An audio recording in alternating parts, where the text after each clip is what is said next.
And you could, let me see what we're gonna hear. Alright. Yep, there we go, we're in business. There we go. Alright, cool. All right. Hello. Good day, everyone. Sorry for being late. Microphone. Thank you. So much.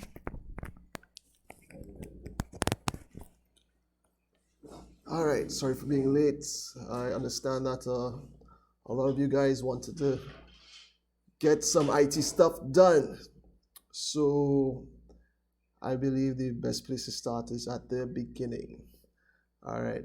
I currently can't see any comments right now, so Chris has helped me out with that. So if you have any questions, still please, shout it out as you would normally do. All right. So let us begin at the beginning.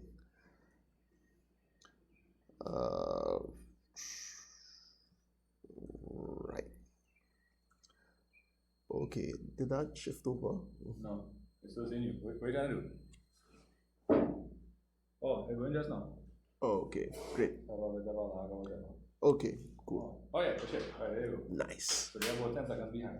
Okay. I'll go my head feed them so I'll hear where you is and where it isn't. Okay, cool. All right, so as you've seen on the screen there, we're going to talk about information tech, problem solving, and program design. All right. So, I should actually put this up on the screen like this. There we go. All right. So let's go. So obviously we have the steps of problem solving, right? So you have to obviously define problem, right? Pick the right solution, represent the solution as an algorithm, right? That's a strange word there, algorithm, and obviously we'll look and see exactly what that word means a little later on. And we have to test and validate the algorithm made, right? These are relatively the 4 steps you actually use for any type of problem that you have, right? So let's go on and see what we have concerning breaking down the problem, right? So in breaking down the problem, obviously in information technology, you should be familiar with this particular setup, right? A computer requires input, right? The computer processes that input and either outputs it, right? Or stores the information that you have, right? Or just calculated. So that is what kind of questions we need to ask, right? When we have to consider breaking down a problem, right? You have to ask questions like, what do we need to solve the problem? That would be our input, right? For the processing portion of it, you will have what we have to do with the data that we just put into the system. What do we do with it, right?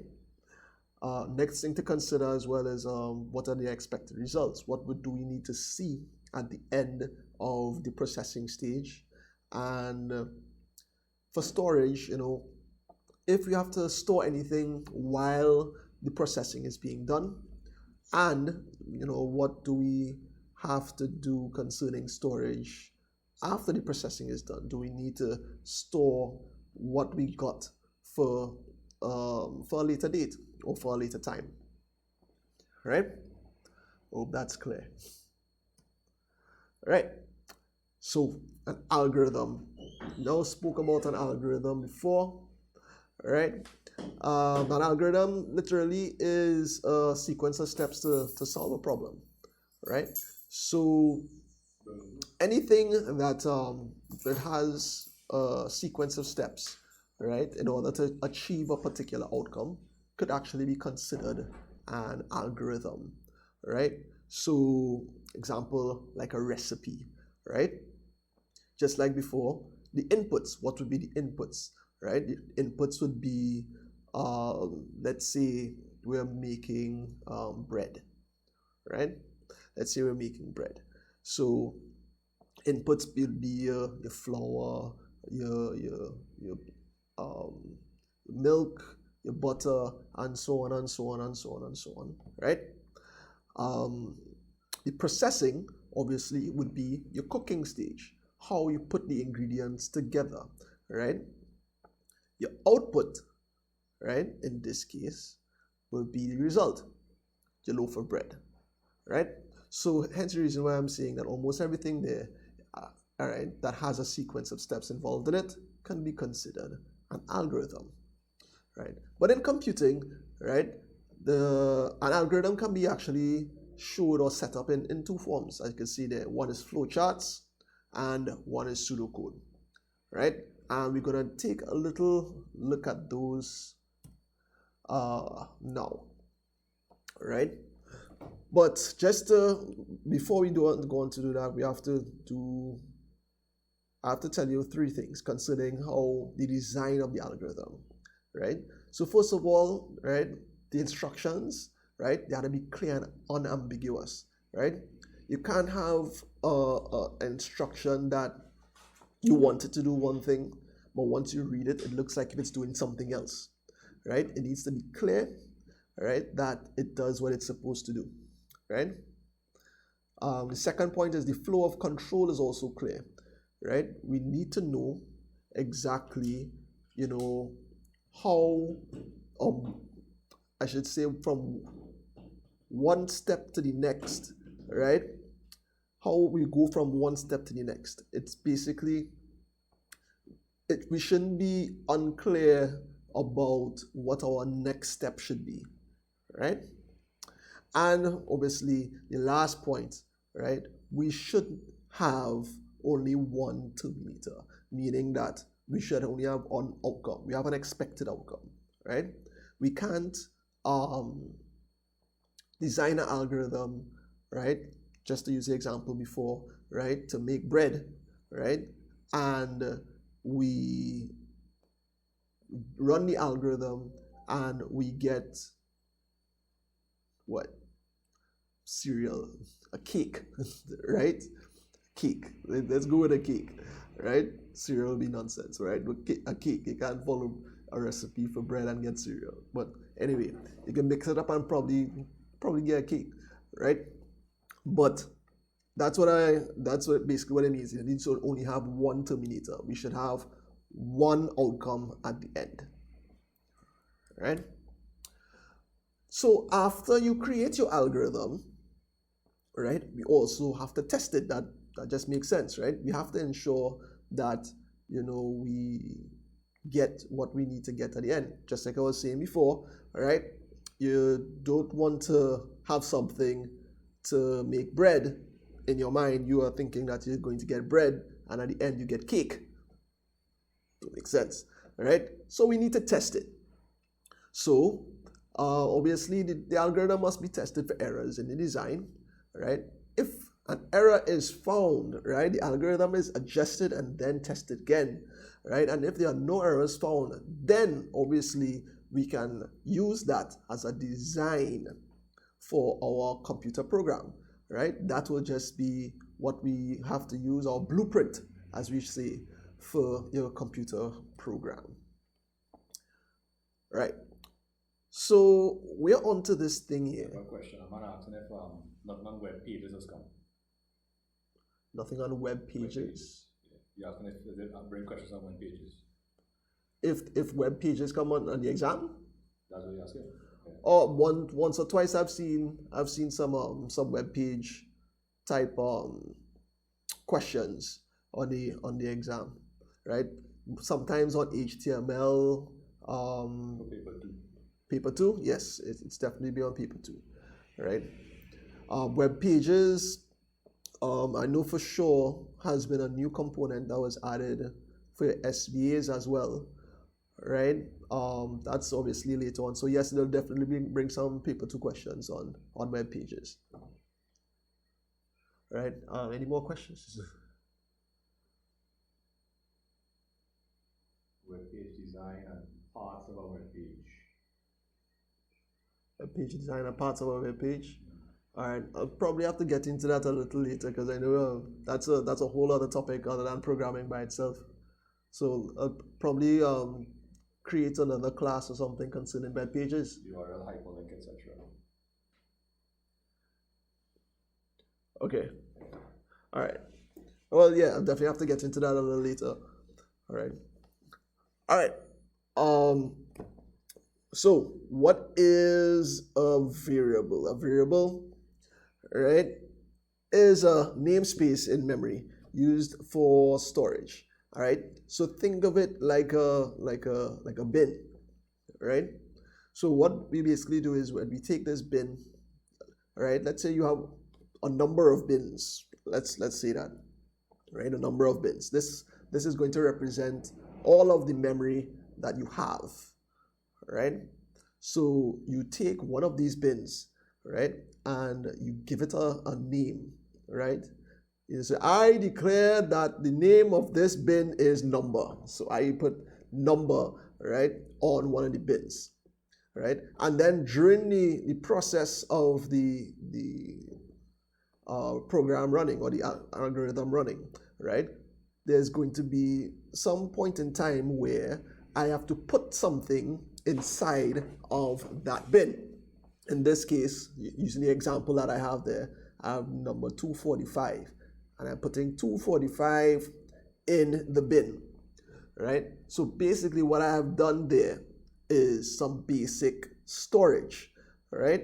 So during my program, what happened there is that I stored 245 in memory and a memory location called number. Or to be more specific, I assigned the variable number, the value 245, right? In the exam, you'll see a lot of that word, right, concerning variables, right? Variable assignment, right? So just to be clear again, all right, obviously before using a variable in a program, right, you have to declare it, right? Right? As I said before, the name of this bin here will be called number, right? And you also have to state, right, the type of data, right, that has to go into the bin. So only that type of data, right, would be allowed in the bin. You can't put, let's say, if I had a bin, right, and it's for numbers, right, or I should say whole numbers specifically, right, I cannot put a letter, I cannot put a group of letters, or I can't put even a decimal number in there. It can't do that because it's only designed, right, to put whole numbers in it. Yeah? Cool. That's just to, I hope everybody's clear on that. All right?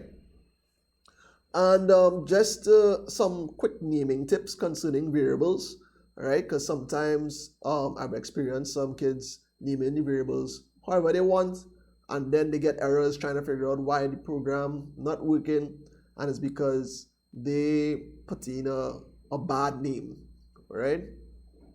So one of it, obviously, the name should be short and simple, right? Short and simple, right? One thing I didn't have there is that it should kind of describe the type of value that you want to store, right? So for example, well, I used it a little way before, down there. If I want to store my age, then you should name it my age, right? Don't just put like A, right? If you put A, it's easy to confuse what A really means. What is A, right? So if you just name it, give it a name that describes exactly what it's storing, then it should be okay, right?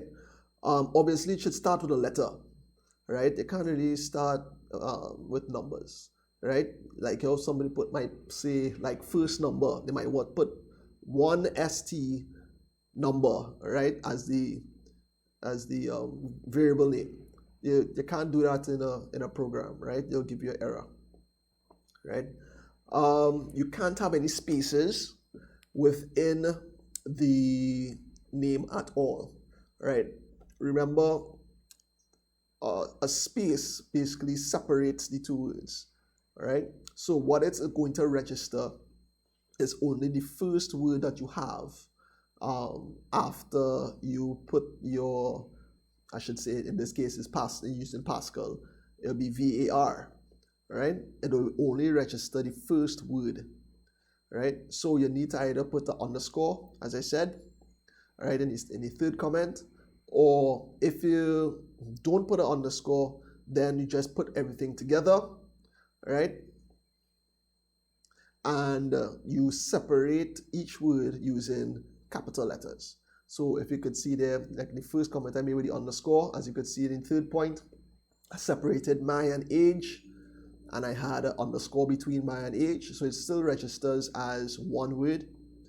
And for the other one, I still have my age, but instead of the underscore, I have no spaces in between, and I have age, capital A. Right? All right. Hope everybody is going. Hope everything is good so far. All right. Let's move on again. As stated before, right? By following those tips. All right. Sorry. Hold on. Somebody, I'm going to consider go to any past paper questions. Past paper questions. Probably could. You can. Right. But at this point, let's basically want to focus on the programming part today, right? So I might be throwing in some examples, or might even pull some from some past papers, right? Concerning the programming and the and the program development part of it, concerning algorithms, right? Okay. So as I was saying, so the naming tips, obviously following those tips, right, would allow you to, design and write code a little easier, right? So, you wouldn't be kind of forgetting, right, what was for what. As I said, that just pulls the other point, right, to remember how the program works, right?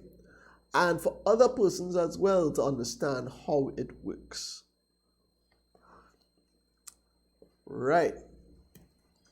So as we're on to data types, right? You would have spoken about before that when we declare a variable, right? It's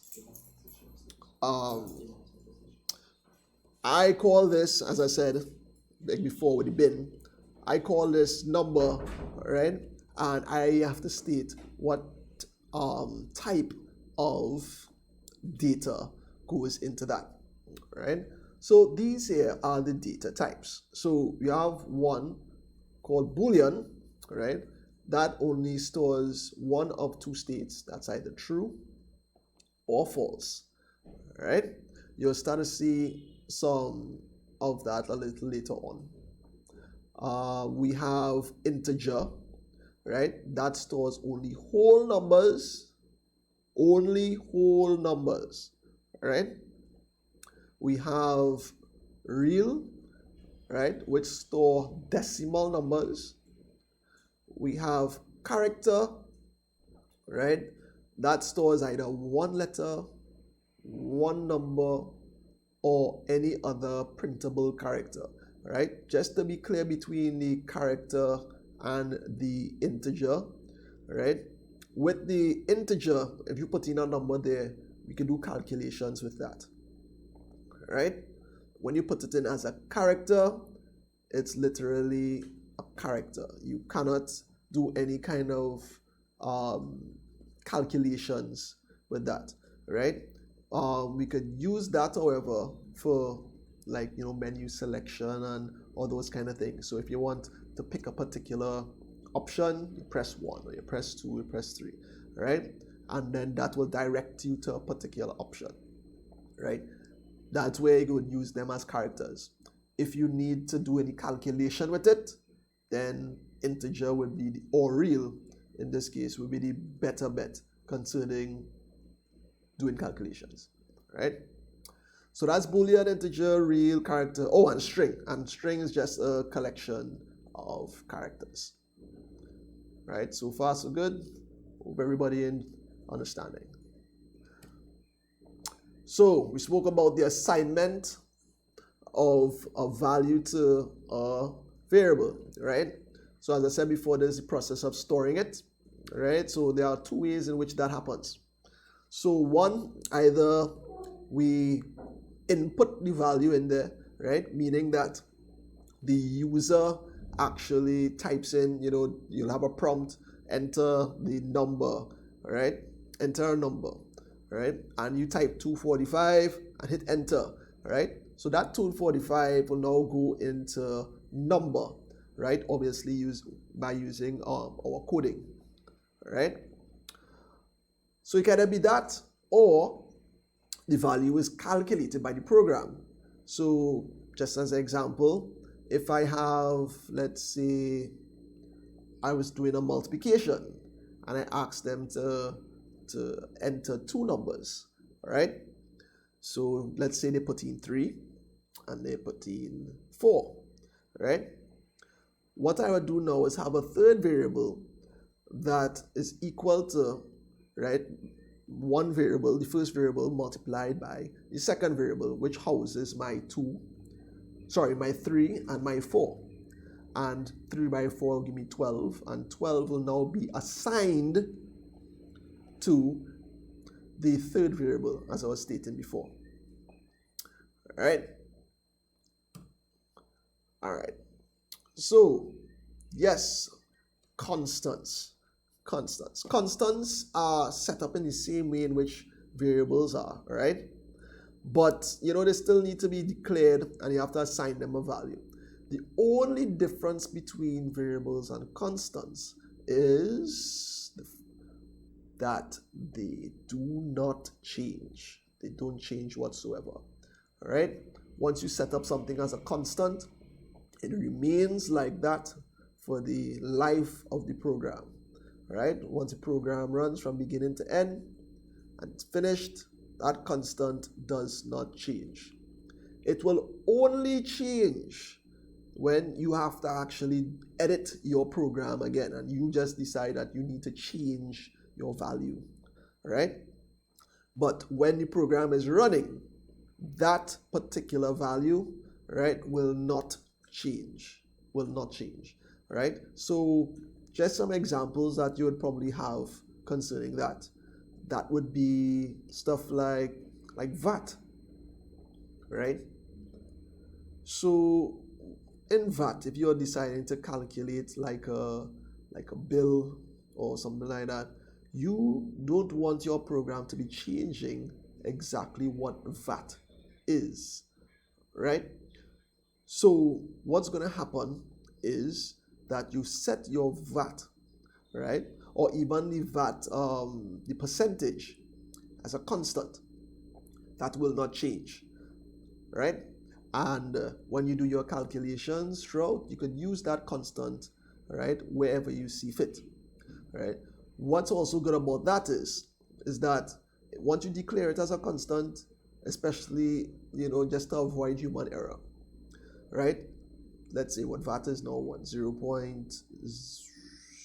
0.12125. Yeah. Sorry, hold on. Is writing files on a CD kind of like a constant? I don't know if that makes much sense. Writing a file on a CD? No, not really. Not really.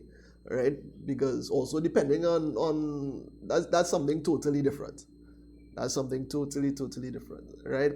CDs are memory media, right? You can put if you want to look at it as something that does not change. Once you put it on a CD, you can't take it off. Then I could see the similarity, but that's a stretch. Other than that, is not. They have nothing to do with CDs. How you can't change it? What's that? Like when you write something to CD and you can't change it. Is that a concept? That's what he's asking? You can't change it? Yeah. the fact that it can't change, it would mean that yes, it remains constant. But in this particular case, it's, as I said, it's two different things. Two different things there we talk about entirely, right? Right? Because if you're depending on the CD, right, you can actually change it, right? Because we have rewritable CDs, right? But with a constant, right? With a constant, what's going to happen is this. As I said before, when you set it up in your program, right, for the life of the program, meaning that when it's running, right, you cannot change it. But if you need to make a change in your program design, you can go back and change the constant if you want there, right, and then run it again, right? But the reason why it's called a constant, because for the life of the program, meaning that when it's running, right, it will not change. It will not change. I hope that clears up a lot. All right. Any more questions concerning that? Yeah. Okay. All right. So arithmetic operators, right? So. All right, hold on. Just get a second, because I now heard the question about the question. You know the question about the question. All right, hold on. Let's go back to constants.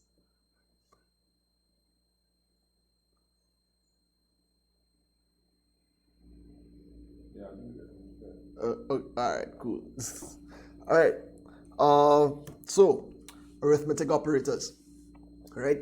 So just like normal math, right? That's the operators that we have to use, right? The basic ones. We're just looking at plus, minus, subtract, and I said minus and subtract, did I? Yes, I did. Plus, minus, divide, and multiply, right? So you use your regular symbols for that, right? So you for addition, your plus sign, subtract, your minus sign. For division, you use your backslash, right? But for multiplication, please don't look for the x. Do not do that. A lot of people do just put the x. That is wrong, right? Even your computer doesn't have multiplication as an x, right? What you usually use when you're using a calculator on your computer, when you click multiply, it has it as a asterisk, right? As an asterisk. That's on the keyboard, right? Has it as an asterisk. So you need to click the asterisk if you need to do any kind of multiplication, right? So these operators allow us to obviously to perform calculations and to assign the result to a variable. Example, like the net pay, right? So you have net pay equal to wages plus overtime, right? So we take the wages and we add it to the overtime. So let's just say your wages was, let's say it was $100, right? And overtime was $50. So what it does, it adds the wages, the $100 plus the overtime, $50, you get $150.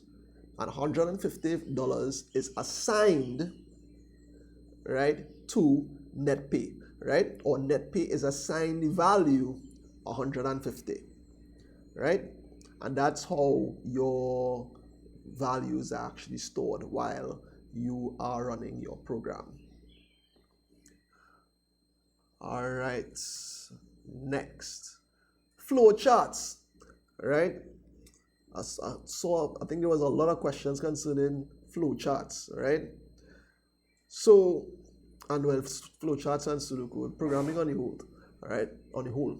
So, as stated before, flow charts are one of the ways in which we can illustrate an algorithm and how it works, right? Obviously, these use special symbols, right, to show the flow of the program, meaning how we go from one step to the next and how we get our desired result, right? So a lot of people get a little mix up concerning the symbols, right? And these are the symbols that you would have to use. Right? So terminator, as it says here, indicates the start and the end. Right? That is either, some people use an oval, some people use a rounded rectangle, right? Rounded edge rectangle. But from what I've seen, right, CXC approves the oval, right, for start and stop, right, for beginning and end, right? If you have to do a process, right, a process would be concerning assignment, calculations, anything of that sort, right? You have to use the process box, which is a regular rectangle, right? Rectangle. If you have to do any input or output, right? If you need to capture anything from the user, or you need to display something on the screen, you have to use a parallelogram, right? Then we have this thing here called a decision box. This decision box, as you can see, there's the diamond, right? So this diamond is used for condition testing, right? If you have to test the value of something. So, you know, if count is equal to a number, right? Or if a variable is equal to a letter, whatever the condition may be, all right? So that tests that. Obviously, you could either get a yes or a no, if it is this or if it's not this, right? I don't know if you're figuring out what exactly will end up there, right? What's going to happen is that yes or no is actually going to be outputted as true or false. If you remember what that was Boolean, meaning that there actually outputs a Boolean value. Yes? All right. So the arrow obviously shows the direction, right? Indicates the flow of how we move from one process to the next. And we have a connector which basically ties the flowcharts together, right? Concerning when we have branches, right? So usually the decision box actually creates branches. So to tie in the branch, right, we actually have to use a connector to do that, right? Because we're only supposed to get one thing at the end, which is our terminator or stop or end, right? So these are the symbols that are used within flowcharts, right? So this is a small example, right? Arbitrary example, right, concerning flowcharts, right? So this was sorry about how the diagram is. I actually did this like about 4 years ago on a whiteboard, right? So I tried to clean it up as best as I could, right? So I was just I was talking to my class about, you know, having dinner at a restaurant, right? So just to be sure that you're following properly, because it was on a board and I'm right-handed, I started on the right-hand side and I moved to my left, right? So start, you should see where start is and stop it. So let's begin at the beginning, right? So at the start, we have to open the menu. After we open the menu, 1 second. All right, jeez, that was annoying. All right, all right. A real complex looking flowchart. Yeah, it's complex, but let's just follow with me. I know it's. If your son draw that. Yes, I have a child's drawing. I can't draw. I can't draw. Right? So, let's start. Right? So let's see. So at the start, obviously we have to open the menu. All right? Oh, obviously they have some little errors in there, right? Where the arrows are looping back, right? A connector, that little ball should be there to connect the branch. So for example, as we go down, you'll see. So so open menu, and then we have to choose a menu item. All right? So the decision there obviously is this enough after you choose this menu item? Obviously, if it's no, then you shift up to the top, right, and choose another menu item, and you keep on picking until you think you had enough, right? So that loops until you have enough, and they ask if this is enough, and you say yes, then okay. You go down, and obviously now we have to wait on the food. So you have to ask the question now, is the food here yet? Right? If it's not here, then we have to wait some more. That's where the loop is at the bottom there. Right? And obviously we have to keep on waiting until the food is here. So once yes, we go over to connector 1, which brings us to the middle diagram. Right? So when the food is here, guess what you have to do? Fill your belly. Correct? Eat the food. Right? After eating the food now, usually the waiter comes and asks, hey, do you want dessert? Do you want anything else with that at the end? You'll get either your cake or your cheesecake or your ice cream or whatever it is maybe.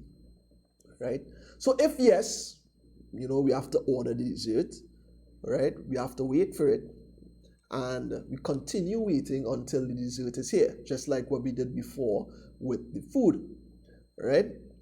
Once the dessert is there, then you eat the dessert, right? So if dessert is here yet, you say yes, eat dessert. After eating dessert, you have to check the money in your wallet. Actually, you should have done that before, right? Because you have to know if you could pay for it, right? Right? Obviously, to the top, if you did not want any dessert, right, you now have to check the money in your wallet to see if you could pay, right? That brings us to connector 2. So that takes us to the last diagram on the other side. So, is the money in your wallet more than or equal to the bill? That has to be a very interesting question. If yes, right, you pay a bill, you bust out, right, and that's the end of your program. If no, right, some kid told me that they would argue about the insect in the food. So they would have to pay nothing. Watch your mind, you don't eat all the food, right? So I don't know how this man gonna argue about an insect in food, right? But see what, right? So he thought that would, give him a clear pass concerning paying for this food. Anyway, right? So he said, argue about the insect in the food, right? While arguing, you bust out. And that's the end of this whole diagram. I hope it makes a little more sense now concerning to the ones that said it was a bit complex. All right? Any questions on this diagram, I wonder? I'm sure I know there's a little lag, so is there anything there concerning questions? No questions. Nope. One guy was saying his teacher made him do a flow chart about brushing your teeth. Yeah. Work out that well because somebody forgot toothpaste. And next man say, there's something less than oh, maybe your friend then bust out.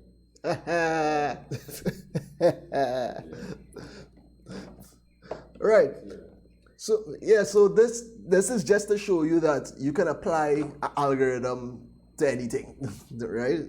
If more than equals successful relationship. Yeah. Right. So there was one point in time I annoyed my class. Yes, this is one of those annoying topics, right? Where I'm going to keep on asking you stuff about how you break down particular things, right? So one of the examples I did in class was just to get to school, right? And so I asked them what did they do first? And they say they wake up. I was all right, cool. How you do that? Because like, oh, how you do that? And they was like, sir, well, you open one eye, you open the next eye, and somehow you regain consciousness. Obviously, from there, I didn't ask them how to do that, obviously, because half of them didn't do bio and all that whatnot, right? about regaining consciousness. All right, so I said move on, and then they said they go to the washroom, to the bathroom. So I asked, well, how you do that, right? And they said, well, they had to get off the bed first. I said, okay, well, how you do that, right? And they proceeded to say, they put down one leg first, and then the next leg. I was like, okay, which side of the bed, right? And then one section in the class said the left side, one section said the right side. Okay, so I was like, oh, that sounds like a decision there. If on left side, put this leg first down, put the left leg down first and the right leg. If on right side, put the right leg down first and the left side. I was like, okay, cool. And so on and so on and so on. All right? So those types of questioning, right, is very important for IT because as you could see here, right, we have to break down the problem into the simplest of steps. I'm asking if you're going to do Pascal. Pascal? I could do that, but that's an extensive topic. Okay. That's an extensive topic. I could probably introduce it. Okay, cool. But it is concerning the examples that I probably have here, right? But I definitely have to. That's something that's a little extensive, right? I could probably leave that for another live, probably depending on how it goes. Okay, cool. Right? What is time though? How much time do I have? How long am I speaking? Well, we just less than an hour now. Oh, serious? I've been speaking for. I think Alexa come in 3. So if you want to go past, I will deal with it inside. Okay. All right. So, as stated, this is an example of dinner at a restaurant. All right. So let's start with some simple stuff. Some simple stuff. All right. So find the area and perimeter of a square. As simple as it gets. Right. So we have at the start. We have the start. We have to input the side. Right. Just like before, we have to state what our inputs would be. Right. What our processing would be. What our outputs would be, right? Remember, and what we have to store. Remember, that's the same type of questions that you were asking before, right? So, we need to input a side, right?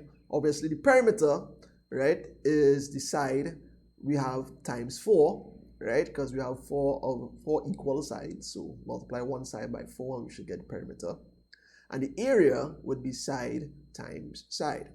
So that goes into your processing block, right? Obviously, as we stated on top, the input would go in your input-output block, right? And then after we calculate it, right, a lot of people forget. After the calculation, it's not going to magically appear on your screen. We need to output it. One is asking if you do have to initialize the size as 0. In pseudocode, not yet, right? In programming, right, it's good practice to initialize, right? Concerning the actual coding itself, you can initialize it to 0, right? Actually, I should have mimicked that. Yes, you should actually put the side to 0. You should show it on your flow chart, right? Because remember, your flow chart is a sketch. So for good practice, if you would like to do that, put that in, right? Put in the initialization step, right? For those who are a little unclear concerning the initialization step, all that means is that we are assigning a value to the variables to start off with, right? Our first value, right? All right, so as I said, we calculation block, right, as a perimeter and the area, and the outputs. When we output the perimeter, we have to output the area, right? And that's the purpose of the program. So we stop. All right. So small note on the side, right, just to show you what our assignment statement looks like, right? Once we have a variable equal to something, right, that equal sign, right? Or in Pascal, it would be the colon and the equal sign, right? That will give us your assignment statement, right? Once you're storing a value or once you're initializing a value, that is an assignment statement, right? Let's see. So conditional statements, right? So these structures allow you, right, to basically choose a particular path depending on the current situation, right? So just to go back a little bit, right? When we are using here, when we ask about if the in the first section of the flowchart, when they asked about if what we picked in the menu was enough, right? That's a condition, right? We'll either get yes or no, or true or false, right? Same thing with this, right? You'll either test something, you'll test the situation, and you will get either true or false, or yes or no, right? So here is an example of this. So we have to determine, right, by age, if a person is a child or an adult. So at the start, we have to input the age, input the age, and then we have to test the age. So we have to test the condition. So whatever the age is put in, right, we have to test to see if it's more than or equal to 18, right? If it is no, then we need to output child, right? The person is a child, right? If it is yes, then we need to output that the person is an adult, right? So this particular setup here, right, as you can see there, has two branches, right? You have the yes branch and the no branch, right? After that, well, we have nothing else to do. So we join it by the connector and then we stop, right? So just to be clear on the decision part, usually up there we use the logical operators. So for example, that's right. So the logical operators are your less than sign, more than sign, less than or equal to, more than or equal to, your equal to, and not equal to, right?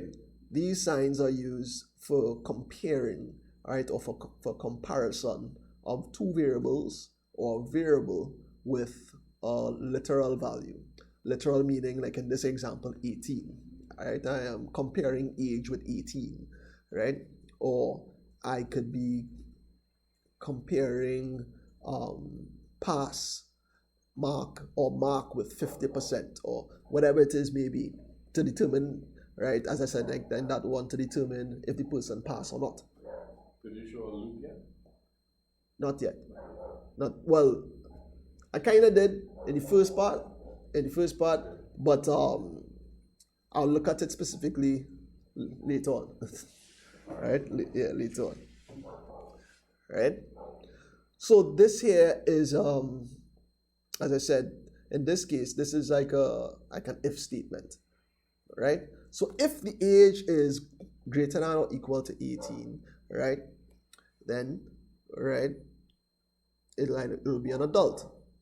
Else, person is a child, right? Yep. So on and so on. All right, so that is an example of how your if statement would look like if you're using your flowchart. Hey, loops. Next thing, all right? So, all right. So in this case, right, so as I said before, we need to use these things to, if we obviously need a particular action to be repeated a certain amount of times, right? And these type of loops, we have two types, all right? Well, what do I mean by two types? Depending on what we need to ask, depending on what we need to test, right? So one is a condition controlled loop, right? That is like the first flowchart you've seen there with the having dinner at a restaurant, right?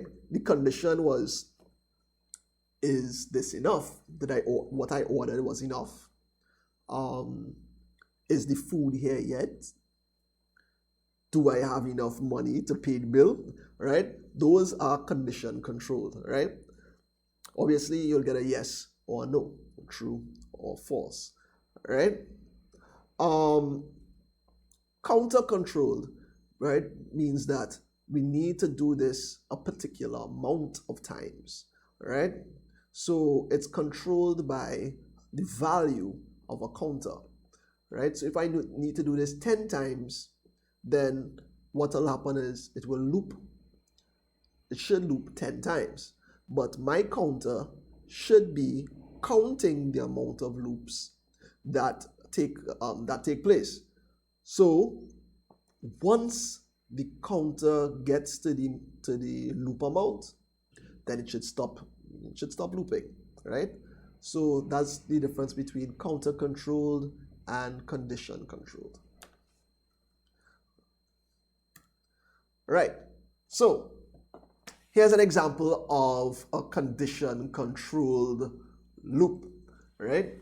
So in this particular case here, we're looking to see if we entered the right password. We are determining if a password, right, entered is correct.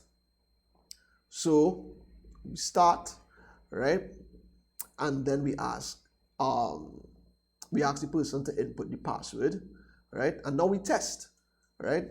Is the password, in this case, right, my default password is doubles. That's not really my password. Don't try to come and hack me. No, it's not doubles, right?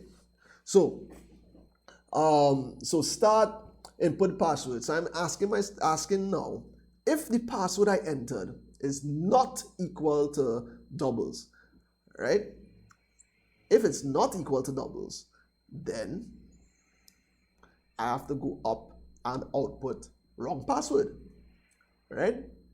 So what happens there is this. Once that shows wrong password, it goes now back to the input password, right? So obviously now what happens there is that if I continue entering the wrong password, it's going to loop right there until I enter the right password, right? So it'll continue looping until I enter doubles, right, as my password, and it's going to check to see if the password, which is doubles, is not equal to doubles. And once it's no, meaning false, it will exit the loop and it'll print correct password, right? It'll output to the screen correct password and stop, all right? I hope that was clear enough. I hope that was clear enough. All right. We will see how these things look concerning coding a little later on. All right. So as I said, this is condition controlled. All right. The next loop that we're going to look at is counter controlled, meaning that we want something to happen a certain amount of times. All right. So this particular example says you need to display the first 5 multiples of a number, right? So let's see. So at the start, what we did, we input a number, right? And then we set a counter equal to 1, right? So what we do there is this. We test. Is the counter less than or equal to 5, right? In this case, the first time counter is 1, right? So counter is less than or equal to 5, so that goes across. And what it does, I output the number that I put in and multiplied by the counter I have. So for example, if I had put in 3, the first iteration would be 3 times 1, which is 3. So it will output 3. Counter will then increase by 1. Right? So what I did there was I took the value in counter, I added 1 to it, and I stored it within counter. So essentially what happens there is I replace the number inside the bin name counter with one higher, right? And then we go again, right? Is now, so that means in counter it should have 2. Is 2 less than or equal to 5? That's true, so that's a yes. So what it'll do now, it'll output 3 times 2, which is 6. And the counter will go up by 1 again, and it'll keep on going like that, right? So it'll print 1, right? The first iteration, which is 3 by 1 is 3. Then the second one would be 3 by 2 is 6. Yes. The question is, so you use a connector before loop? Depends on how you design. It depends on how you design it, right? It all depends on what you know for sure is going to be looping, right? So for example, I know for sure that what I wanted to loop in this particular one, right, is my output, which is my number times counter, and my counter plus 1, right? Generally, the connector with a loop, it always ends up before the decision. So as I said, it really depends on how you actually design your flowchart, right? So to answer your question, to be simple about it, I'll just say yes for now. Yeah. All right. So we on the counter. Yeah, that's where I was, on the counter. All right. So it was 3 by 1, which is 3. Then 3 by 2, which is 6. All right. Then 3 by 3, which is 9. 4 by 3, which is 12. All right. And on the fifth turn, when it goes around, yes. So wait, sir. If the counter has to be less than and equal to 5 and 1, is the counter, wouldn't it be accepted?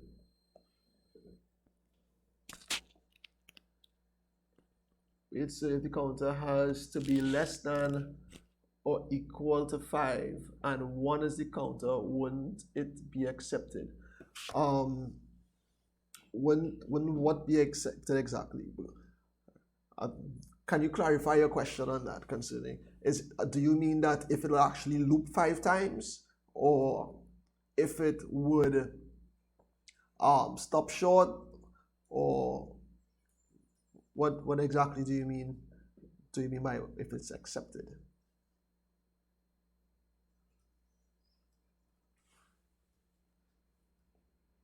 Oh, after we the counter value. Yeah, 1 is less than or equal to 5. Right? So yeah, it should, right? Remember, once the condition is true, then that's when we loop, right? It's only when the condition is not true that's when we get out, right? Later on, what I'll do is we'll do something when we're doing the testing stage of it. You will see exactly what that looks like, right? All right, but for now, moving on. Yeah, and yes, the values are accepted. All right. Right. So this will loop 5 times, right? So when count is 1, when count is 2, when count is 3, when count is 4, and when count is 5, because remember in the decision block we have the counter less than or equal to 5. So in this case, when it hits 5, I'm wondering if that's what he's asking, right? Because it's less than or equal to. Because when it hits 5, right? Yes, 5 is not less than 5, but we are asking if it's less than or equal to. So once it hits 5, 5 is equal to 5. So it will loop again, right? When it hits 6, right? When it hits 6 and we test, if 6 is less than equal to 5, remember 6 is not less than 5 and 6 is not equal to 5. So that means that's a no. right? And that should not be correct password, right? Small error on that, right? That actually should not be there. It should just stop.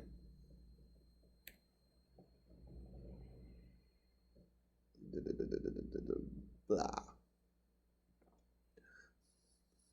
All right. Slideshow from current slide. All right. So that should be stopped. That would probably have confused people. Right. So start input. Right. Cool. Right. So just a small note on the side there. Right. For this particular loop. Right. Yes, the counter needs to be initialized first. Right. We need to know where the loop starts, how far to go, what was our starting value, right? Right. So we need to start from somewhere in order to test the counter, right? And the next thing that a lot of people don't realize, and that is very important, is this counter equal to counter plus 1 block. If you don't have that there, essentially what's going to happen is that your loop is going to be forever going and your program will never stop.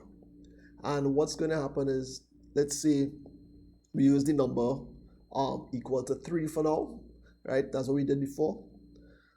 Your number will be 3, your counter will be 1, and when it loops, your counters will still be 1, and when it loops again, your counter will still be 1, and you'll be printing an infinite amount of trees until you get fed up and forcibly cut your program, right?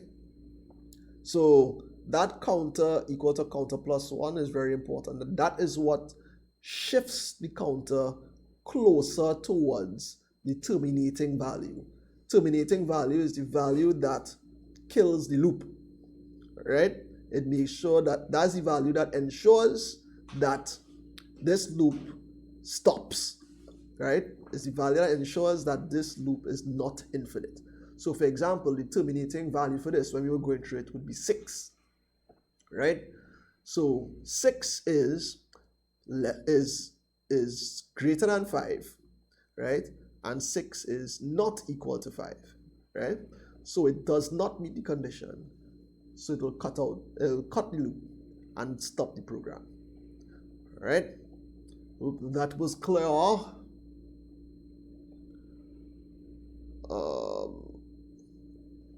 All right. Now we're on to pseudocode, right? Wait, any questions? Because I know there's a lag. No, they got clarification on it, so everybody seems to be okay. All right, cool. All right. So for pseudocode, right? So as stated before, as I said, pseudocode is another method used to illustrate an algorithm. My English. My English. Right? Right. I think I'll probably just leave it there. I'll probably just leave it like this. I'm about to go back in the slideshows. Oh, okay. Yeah. Just in case I need to make any adjustments. All right. So, as stated before, as I said, pseudocode is another method, right, used to illustrate an algorithm, right? It looks closer to coding, right, but it is not an actual language. I've seen kids. What they try to do is this. They copy the pseudocode right into the Pascal and say server program done. But they don't know why it working. I just want to clown them. Because pseudocode is not a programming language, right? It's just think of it like notes, right? We are just given a small sketch of how our program's supposed to work, right? For example, when you draw like you have a sketch, or I should say like a blueprint, right? If you have a blueprint of a house, that doesn't mean that that's the house. That's the design for the house, right? So that's the same thing concerning if the pseudocode, right? The pseudocode is the design for your program. It's not the actual program. Please do not copy your pseudocode into Pascal. Please. I'm begging. To write a Pascal code in paper 2. If they ask? If they ask you to write a Pascal code. Of course they ask. Of course you have to write programming, right? Most of the time what they do is they ask if they'll either give you it like this. They'll tell you write a program to do a particular thing or to achieve a particular thing. Another thing they ask for you to do is they might give you code, right? And ask like if the thing has any errors, right? And if they have errors, most of the time when they ask that, obviously it has errors, right? So your job would be to find the errors, right? And to fix it, right? To ensure that it's running, right? Another question they usually like to ask you is they'll give you a program and they'll ask, what is the value of a variable at the end? Or is there fill in the blanks kind of something?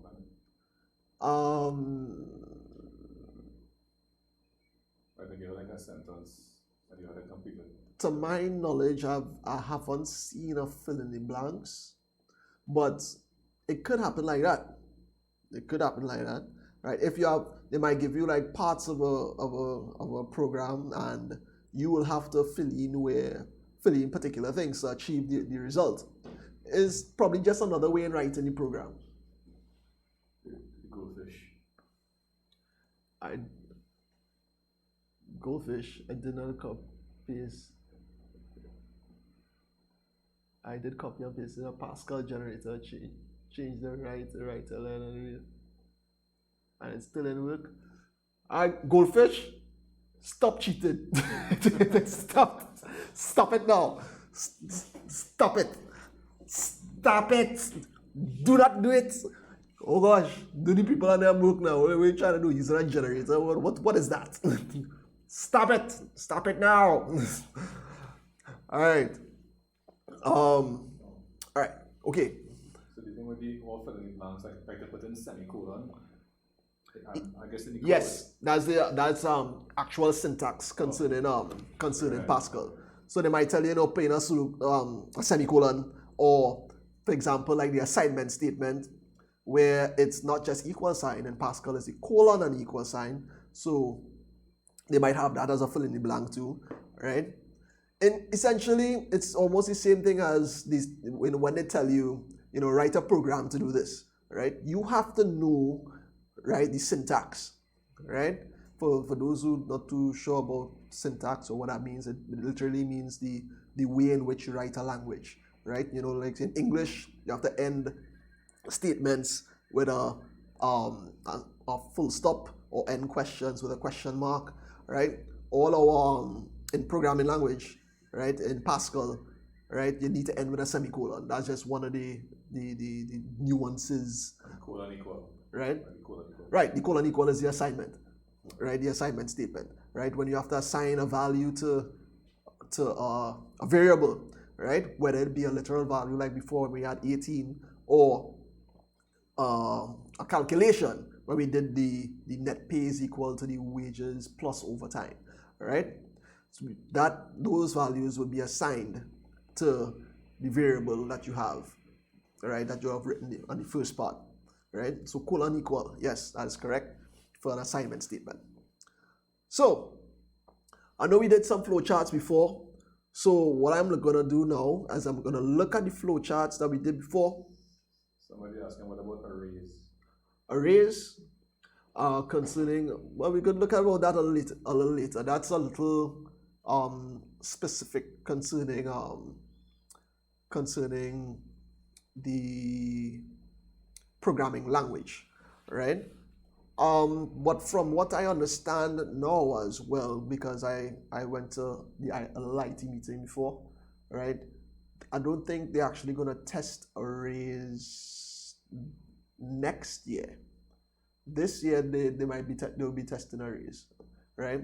Because what they want to do is they want to have they don't want to be bogged down to Pascal apparently. they want the teacher to use any language possible to teach programming, right? And funny enough, not all languages support arrays, right? They actually want to focus on the building aspect of the program, which would be the defining the problem, the setting up of the pseudocode and the algorithm, testing the algorithm, right? The actual Pascal part is actually the fourth out of four parts of the whole problem solving and programming set. That's a response to... What's that? I agree with you. I totally agree with you. Talking about terrain there. Yeah. What's his name? What? Terrain CY. Terrain CY. Yeah, I totally agree with you. That's real nonsense, right? And Guyana came and never wanted to use Anaconda for the longest while. What's that? That is ridiculous, right? I think it's a major part in programming, but I don't know why. I don't know why they're gonna do that. One saying is the last year programming being in CSEC. Programming? No, not the actual language part of it. Most likely, yes, because what's gonna happen is just a little friggin' Pascal. Yeah. Right. So what's gonna happen is, as I said, they're gonna focus on the building aspect of it, which would be the pseudocode, the algorithm development, and the testing of it. Sigh. I don't know why they did that. I don't know. Right? What's the name? Terrain CY. I feel the pain. I feel the pain. I really feel the pain. All right. This dog, I go on me. Yeah. All right. He's like dotish. Anyway, all right. So let's continue. All right. So, as I said, we're focusing on what we did before concerning the flowcharts. Right. So for the pseudocode, right, the first one we did was find the area and the perimeter of a square. Right. So simple as is, right? Our input side, we have input side. It's almost the same set we have there concerning what we had in the boxes, right? We lay it out, but we lay it out using pseudocode notation, right? Which is our begin and end, right? Or start and stop, or you can use begin and end or start and stop, right? Yeah, that's literally it for pseudocode, right? Concerning that one, because I mean it's straightforward. I think it's easy to follow, right? For the next one, right, we had determine by age. In this particular one, from before, you'd have said that it looks like a if-then statement, right? So this is how a if-then, in this case, a if-then-else statement looks like concerning pseudocode, right? So, we start, we input the age, right? If the age is greater than or equal to 18, then we output that it's an adult, right? Else we output that we output child, right? And then we end if, right? We end the if, right? And then we end the program, right? That's it. Last comment. Where is that? If the rule is in Pascal, why are we using it? If the word. All right. So the reason why Pascal has been used as the introductory language, because it's the easiest one to show the to teach with. That's, I should say it that way, right? To show the movement from pseudocode to coding, right? It's almost one for one, except that certain syntax need to be used concerning Pascal, right? Um, Most languages that are actually being used now would be stuff like what Python and Java and and some others, right? I think those two are the major ones that people use um, for teaching. I would actually love to transition to Python. I actually started teaching myself Python. Um, it's almost the same thing as Pascal, as I said. The only thing is that they have a couple little things that may need to change, right? Obviously, because syntax is two languages, right? Two different languages. So Python has its syntax and Pascal has its syntax, right? But the structures, however, right, remain the same. Yeah. Um. Terrain is input. What did Man say we stick with HTML. And then he said, but teach me Java with HTML. Python. Python. uh, Alright, that way I got the network IMAP. It's C++ in the Unity engine is the easiest thing to use.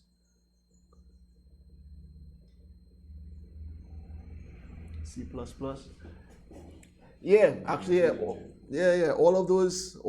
Yeah, I'm seeing Python. I saw C++, Python, Python, right? Anaconda. Yeah. So yeah, those are actually one of the all those carry the same structures, right? As I said, it's just like little nuances concerning the actual language, to write the code, as in the syntax I'm talking about, right? But from what I'm teaching you here, right, it all depends on what you guys want to do, right? This thing here actually translates to any programming language concerning the setting up of it, right? So once you, as I said, just like how I am teaching myself Python, you yourselves can also teach yourself another language and just follow the nuances concerning the loops, concerning ending a statement. It's the same thing, right? The choice is yours, right? I think I need we call it the Guy Fawkes mask. Yeah, V for Vendetta is like the choice is yours. The choice is yours, right? Well, anyway, right. So back to what we were talking about, right?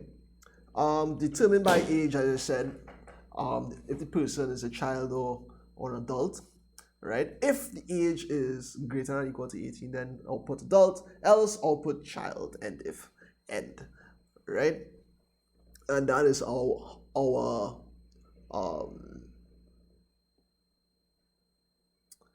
this is how our if statement looks like, right? Oh, this has the wrong one here as well. All right, so let me change this real quickly.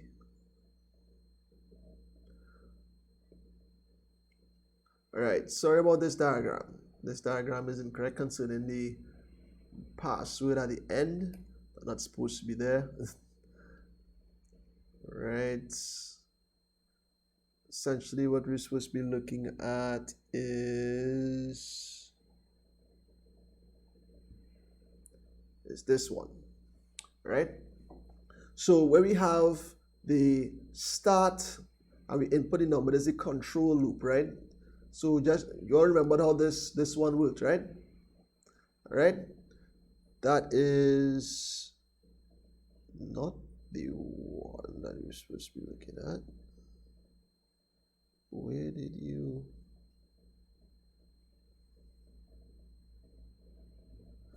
Hold a sec.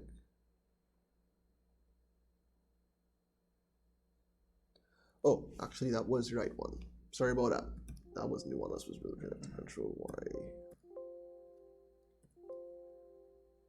Where did you go? Where did you go? All right, anyway. Undo. Oh, there you are. All right. All right. So in this case, right, so we have start, right, input the password, right, if the password is not equal to doubles, right, then we put wrong password and we need to input the password again, right. This is what I used here is something called a while loop, right. So with this while loop, right, we can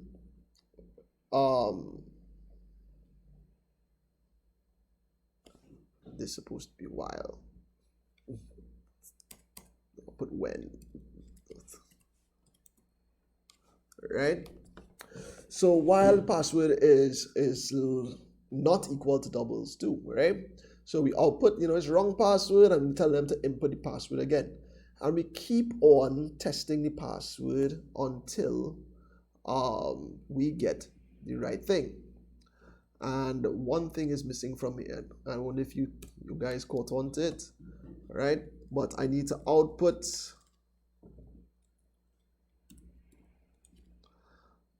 correct password.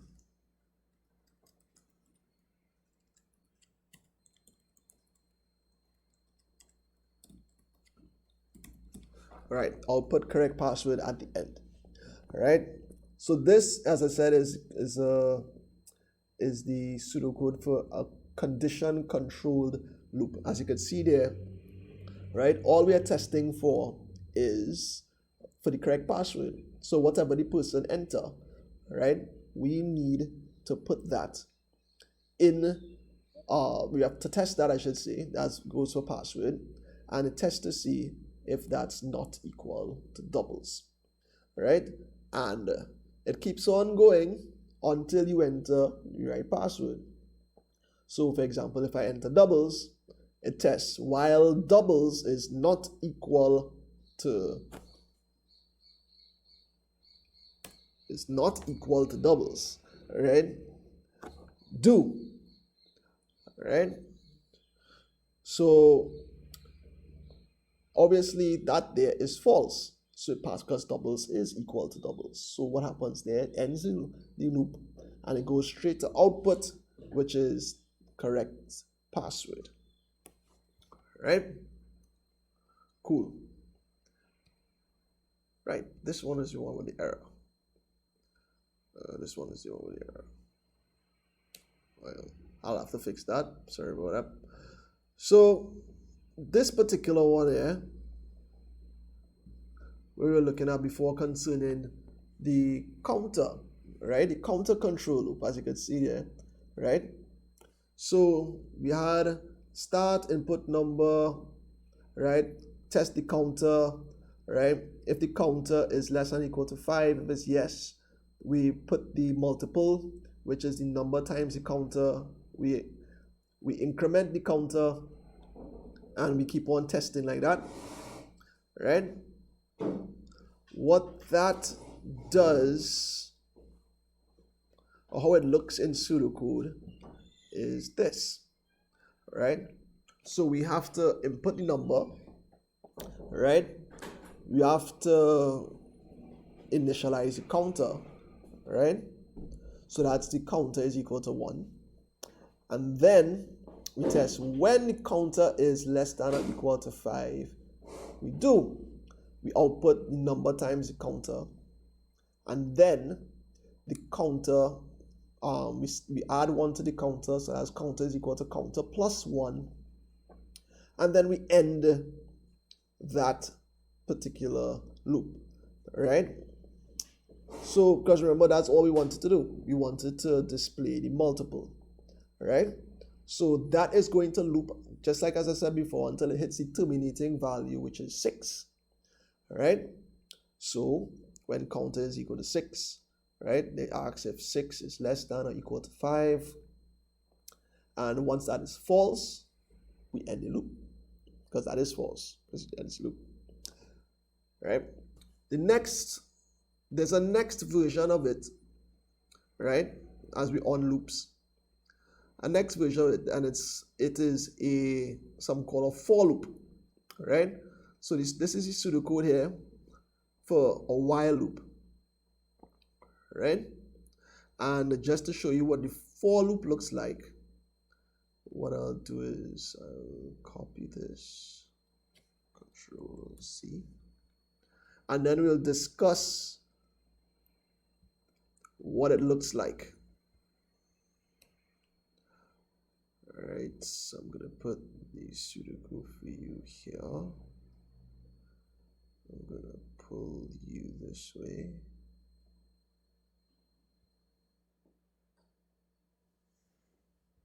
Put you here.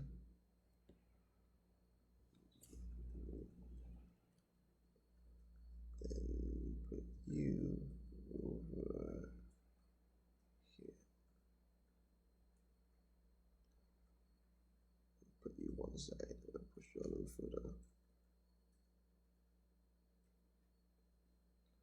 All right, so let me just make some adjustments so you'll be able to see this a little better.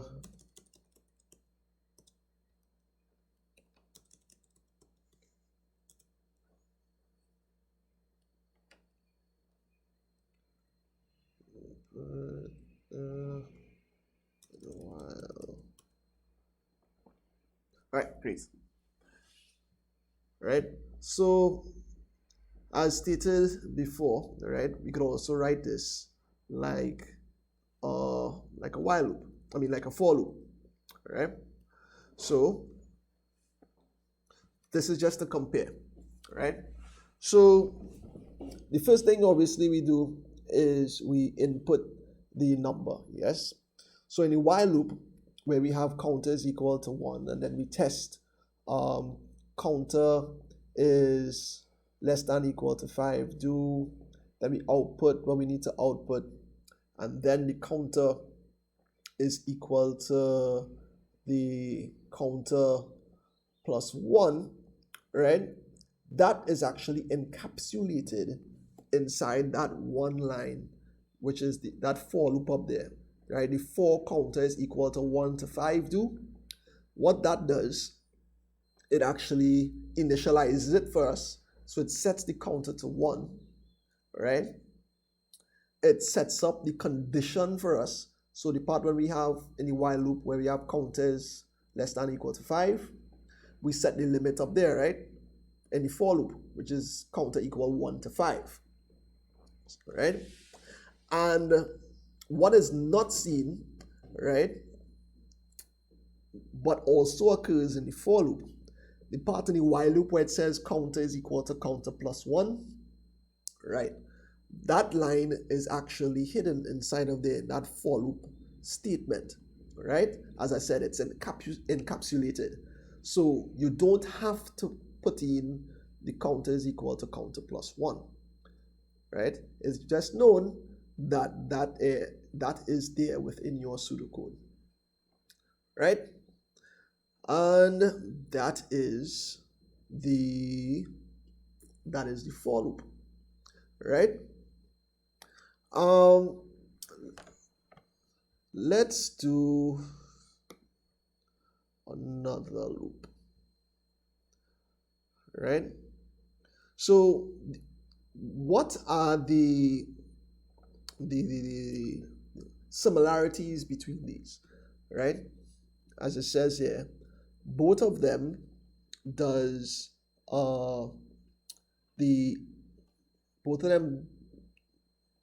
it has the initialization step first, right? Both of them have the condition right afterwards testing it, right? And both of them have the increment, right? That's your basics of a loop, right?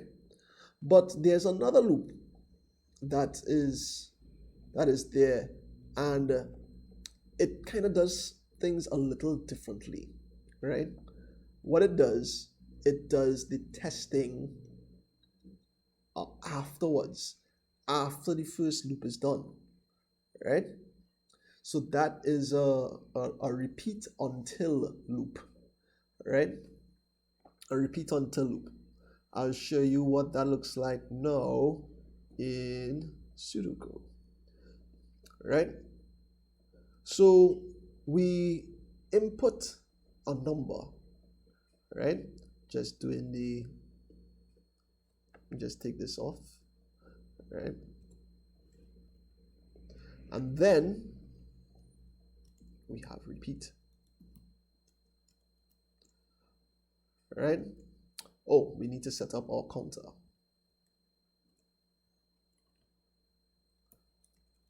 So counter would be equal to 1. We need to initialize that. So we need to repeat, right? We need to output the number, multiplied by the counter,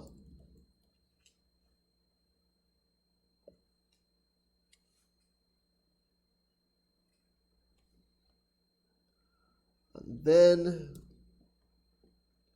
we need to add 1 to the counter.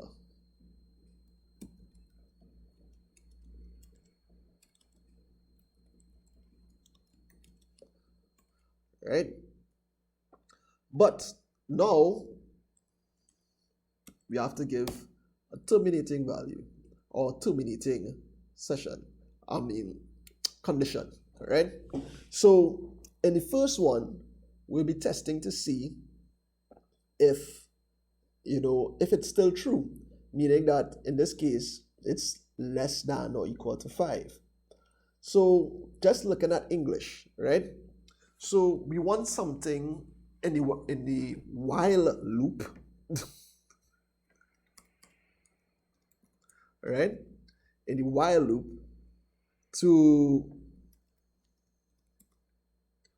that's annoying. All right. In the while loop, right, to continue when something is true, right? In the repeat until, right? Just looking at English, right? If you want to repeat until something happens, that means you have to state what will end the loop, right? So in this case, I have to repeat until my counter is equal to 6, right? So it will be going from, counter is 1, right? It tests the counter is 1 equal to 6, right? That's false. So what it does, it repeats, right? So it repeats again when counter is equal to 2, when counter is equal to 3, when counter is equal to 4, when counter is equal to 5, right? Right. So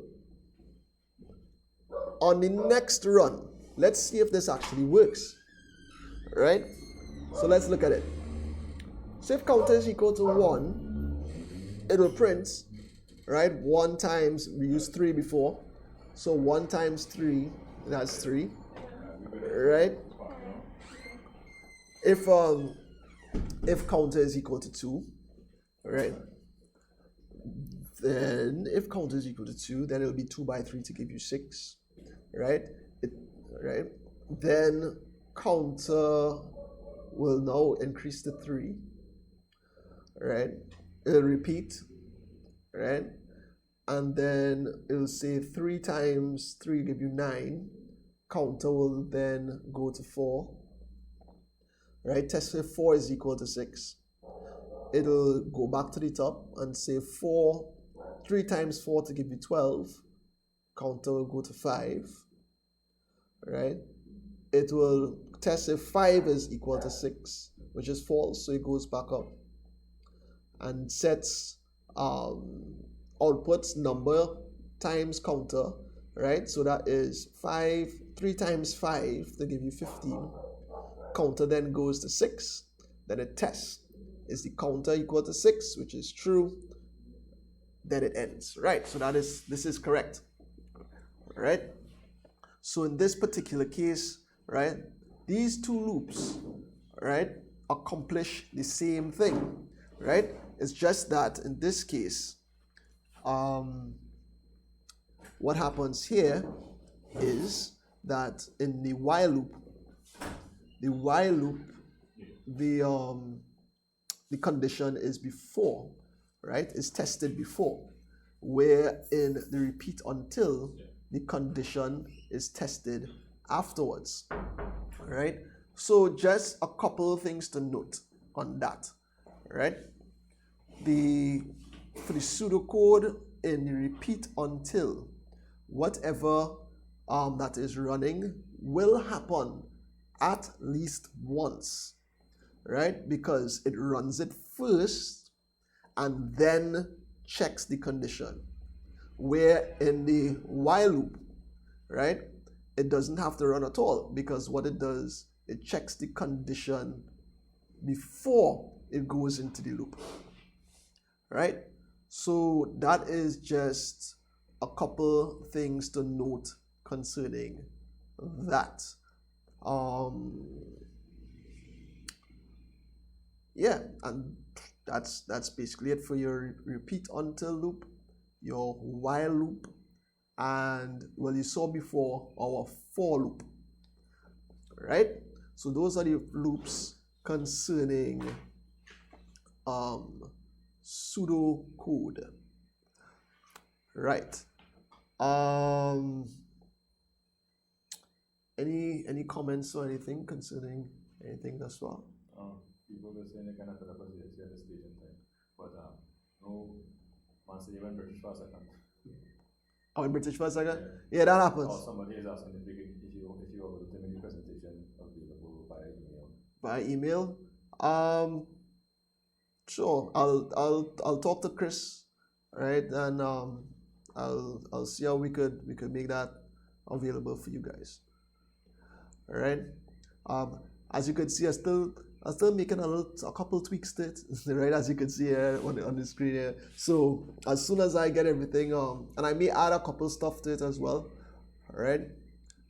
As in after this live is finished. So once that is finished, I'll handle it over to Chris and see how we can do that, right? What can they do concerning that? Leave like an email address somewhere. Yeah. Yeah, if they want an email, they need to send me the emails. What, via this? You can use, if they have an Instagram, send me the email on Instagram. Or you know what? Use which one, boy? Yeah, send it on Instagram. Alright, so Instagram? Instagram or Facebook. So they all come in one place. If they all follow me on Instagram, send me the email on Instagram. Alright, so it's like a DM? Yeah. A DM? Alright, so send it to, it's adapt. On Instagram, adapt tuition. Adapt tuition, one word, right? You could send your email addresses to adapt tuition, and Chris will get it, and he will send along the presentation to you guys. Yeah. All right. So that is your loops. Those are your loops, and that's the. So we did pseudocode, we did flowcharts, right? So now we are on to the testing phase. All right.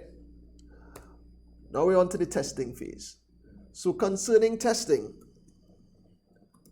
right?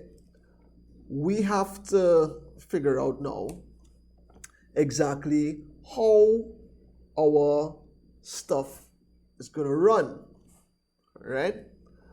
So we have to ensure obviously that it runs properly, right? So to this stage is very important concerning programming, right? it allows us to see how our program works.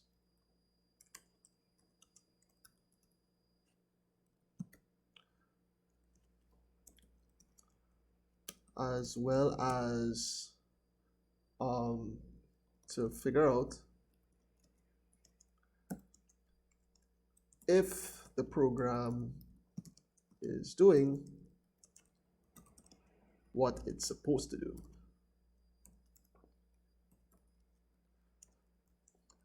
Right?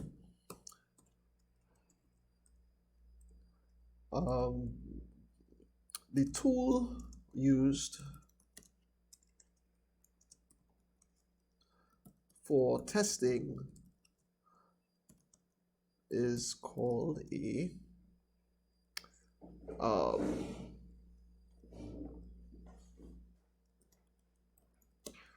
trace table, right? So in testing, yes, we have to use this thing called a trace table. So in trace tables, we need to document everything that is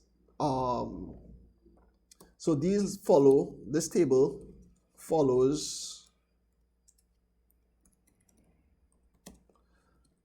the variables plus, as well as the conditions the experience during the course of the program.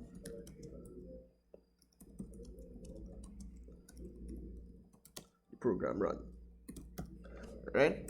So what happens there is that, as I said, it's like we are putting in a value, right? Or we're doing like a dry run of our algorithm to ensure that it runs how it's supposed to run. Right? So let's look at the stuff that we have done thus far, and hopefully we could follow while I do this. All right? So let's look at, let's see. Well, we'll start with the simplest one. Right? The simplest of them all was the first part here concerning our area and perimeter of a square. All right? So this was our pseudocode. So let's see. What values are there that we need to look at? So let's put in a table. I need side, I need perimeter, and I need area. This is the simplest table ever. This is the simplest table ever. All right, let's bring you down a bit.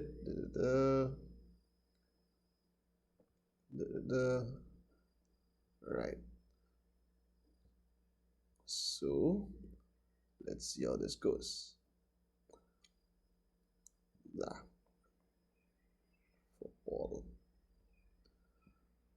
All right. So the values I have now, the variables I should say. One is side, the other is a couple of questions. Would they be bringing a trace table for people too? And what are some of the errors we could see? All right. I'm asking this is program. Yes. All this is a part of the programming process, right? And yes, I have seen trace tables within an exam. Most of the times when they ask you, all right, as well as especially the questions when they ask what value will pop out, right, at the end of a program when this is the input, right? In a sense, that is a trace table, as in the actual table you may not have to draw, but I know for sure for those, I wonder if all these people Form 5s or Form 4s? Form 4s? I don't think anybody has a Form 4. Anybody has Form 4? All right, well, I know for sure in your SBAs, for sure, you'd have had to do a trace table for your program, right? Because you have to show that your algorithm working, right? But for CXE papers, it's not actual table per se, but they usually ask you, right? They give you a program and ask what would be the output. What would be the output of it? And depending on the program or how long the program is, you might want to do a trace table because you might get a little confused because of the complexity of the program, right? So a trace table is just a small way of just keeping track of what values are stored in what variables, right? So we have side, we have perimeter, and we have area, right? So in the first parts of it, obviously, when your program now runs, everything gets initialized to 0, right? After that, it says, right, to input a side. What side should I put in? Let's put in 5. Let's put in 5, right? So we input side, so side is now 5. So what happens to perimeter, right?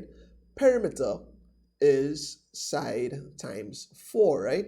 So this is now 5 times 4, which would give me 20, right?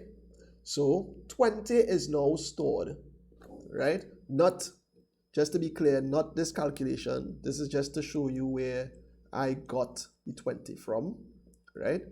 So it did 5 times 4 to give you 20. So 20 is now stored in perimeter, right? And in area, right, it said it was side by side. So that's 5 times 5, and that would give me 25. So what is going to happen after this is going to output perimeter. So in perimeter is 20. In area, right, it'll print out 25 when you have the output area, right? I mean, this is as easy as it could have gotten, right? For the next one, we had, let's see, the next one was this one, all right? So we needed to check the age on this one. Control C, copy,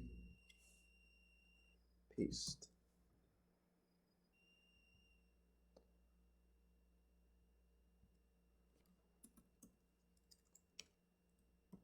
Testing. All right. So with this one, right, we have this particular thing here. So what we have to do now is put down our values again, right? It's going to be 1 for the age, and next one for the test, right? Because that's the only thing we have. After that is 2 outputs, right? So that should be all.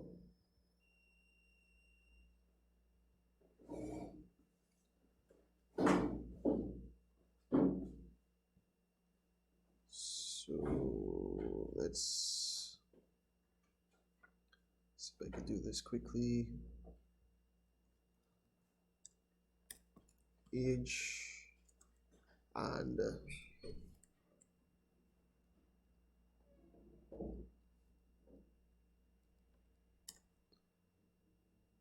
all right, so the test that we have here is age is greater than or equal to 18, all right? We need to test this. So I'll do two tests to show you exactly what happens here, right? So I'll need two of you these tables. Control C, Control V, shift you here. Great. Right. So we have to test exactly to see exactly what we get here in these tables. So we have age being less than or equal to 18, and that goes, let's put in two values. So I want to ask if you just choose any random number to start a trace table. Well, for the trace table, remember we have to test it, right?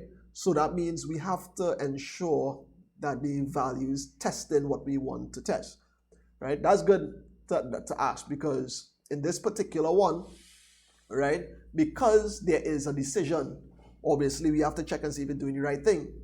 So the two values you would check here, one would be less than 18, one would be more than 18, right? And as you said there, I may need a third one. That means I have to test to see if 18 would actually work with this as well, right? So Control V.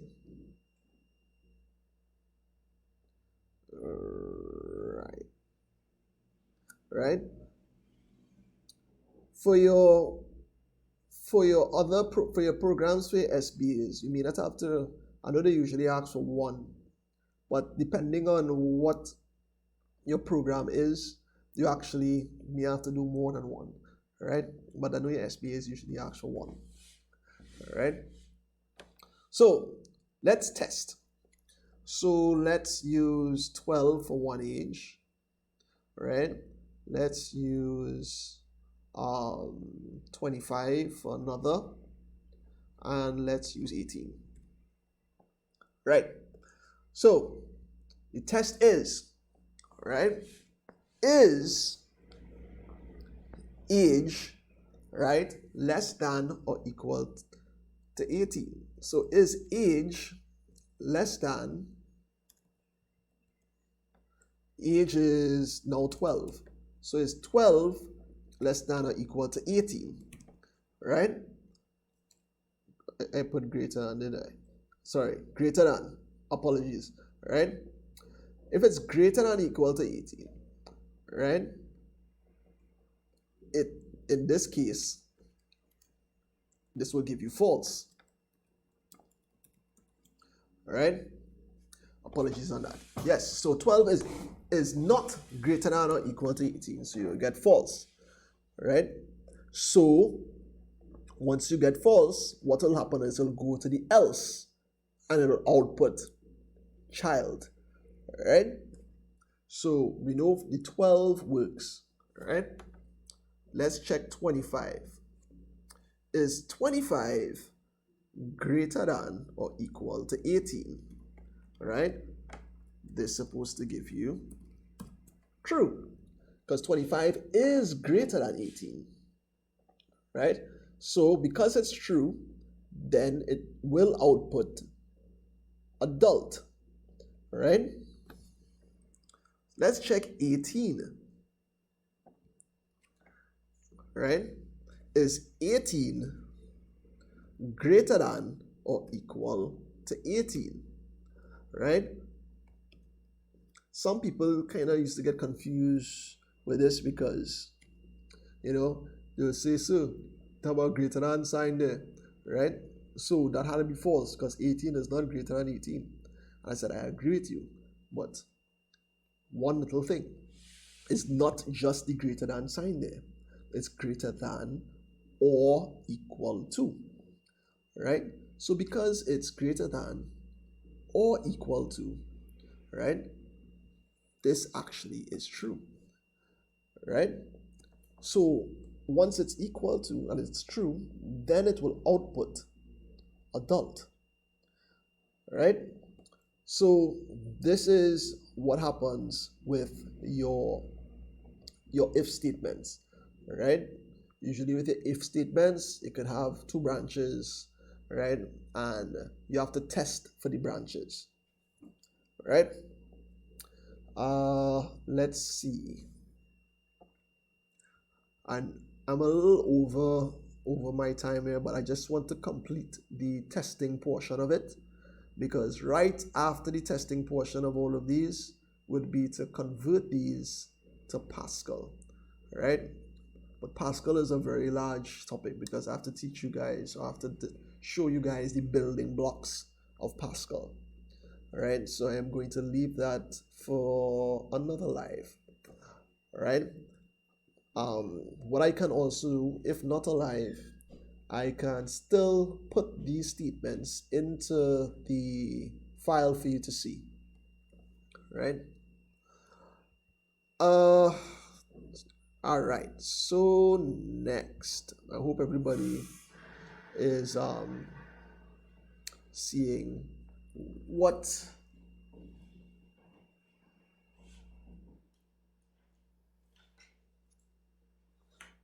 let's see.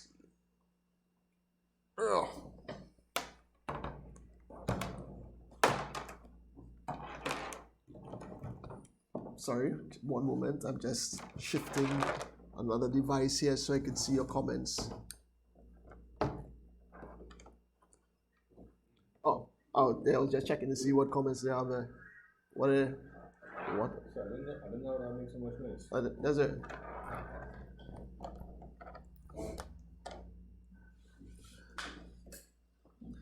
All right.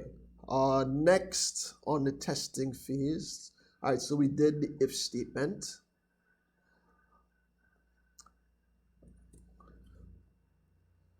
So now let's look at how the loops would look concerning trace tables.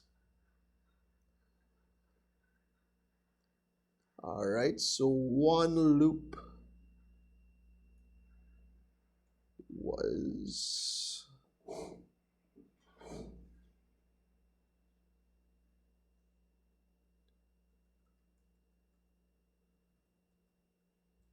it was this one.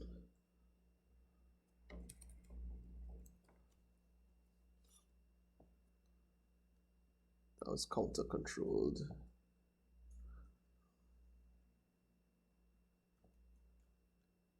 Okay, this one, while loop.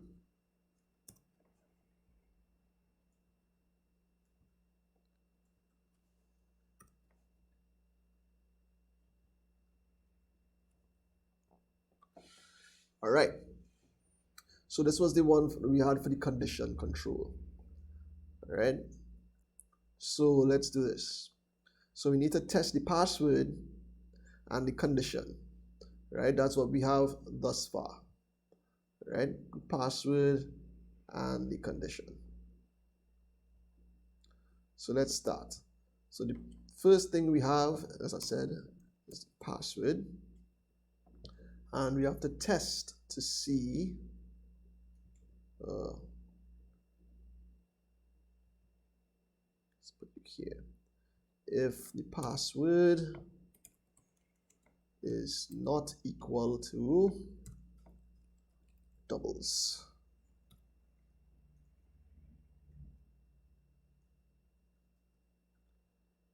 No. Right. So let's go. So, I mean, essentially, this is what's going to happen, right? This is supposed to keep on looping until I put in doubles in here, right? So let's see. So if I put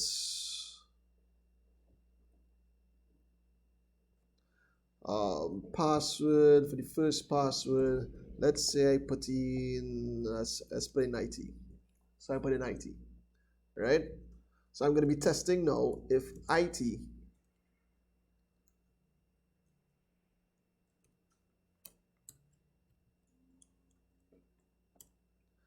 right is not equal to doubles, right? In this case, this would be true, right? IT is not equal to doubles. So what happens is it'll output wrong password and it'll ask you to input the password again. right? And so on and so on and so on and so forth. Obviously, for whatever we put in, it will state that we need to enter the password again, right? So if I put in CXE, right? Test if CXE is not equal to doubles, right? And that will also be true, right? So output wrong password, input the password again, and I'll keep on doing this until I put in doubles, all right?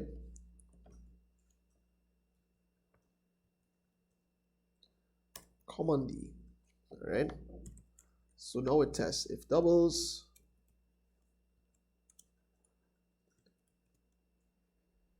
is not equal to doubles, that would be false, right? So what will happen after that is that it exits the loop,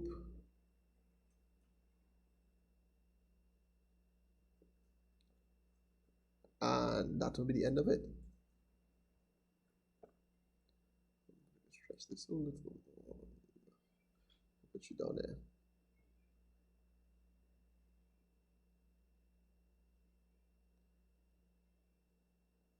All right, whatever. Right.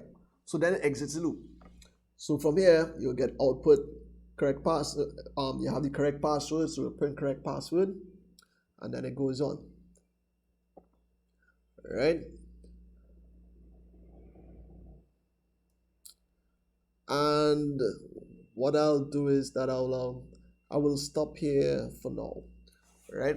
What I'll do is I'll augment this file a bit so you can see the rest of them. But I believe you all seen how a trace table actually works, right?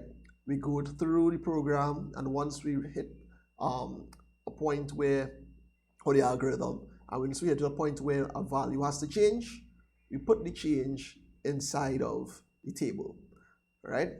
Once we meet a condition, you put the condition, we test whatever value that we have in the condition, and if you get true or false, we move on to other particular parts of the program, right?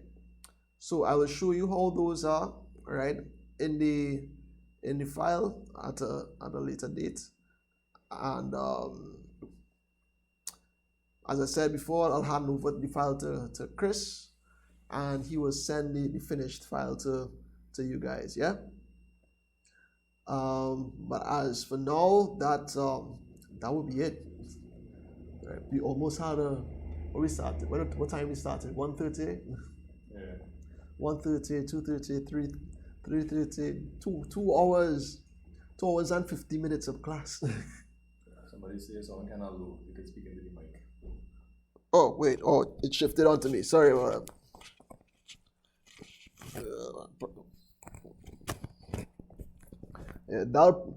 I hope you're hearing me better there. All right, probably on the last part. Yes, I've been talking for 2 hours and change. So my voice is a little strained. Plus, I have to use it this weekend. Right. Yes. Yeah, that is correct. My throat all is dry. Do ask where the accent come out from. Right. Anyway, that would be it for now. All right. Yes, this is a very extensive topic, and as you can see, it took a little more than 2 hours, and I'm not finished yet. Right.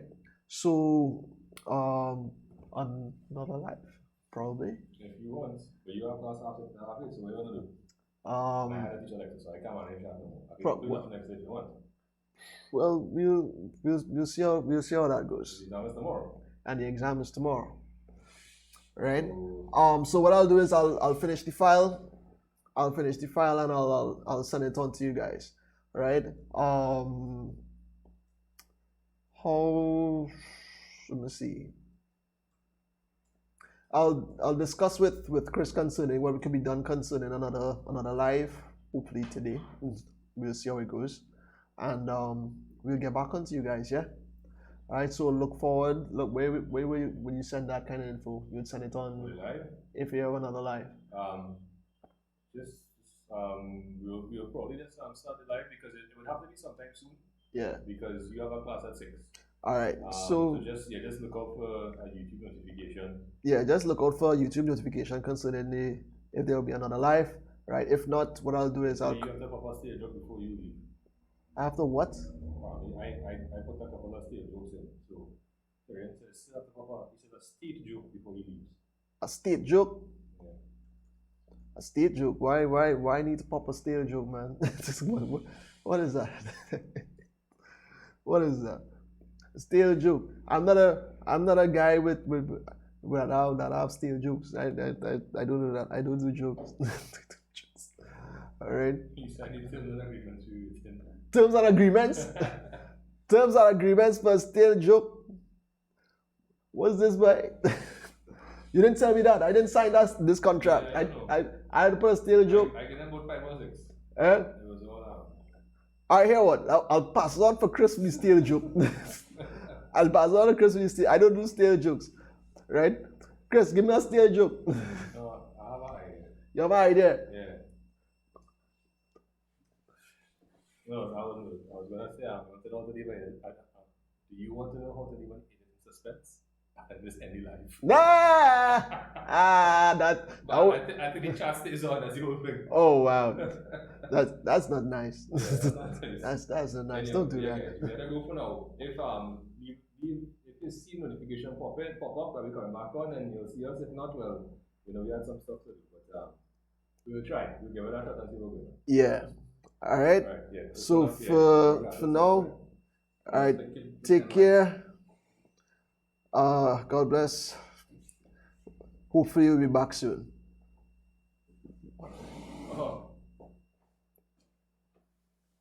And stream.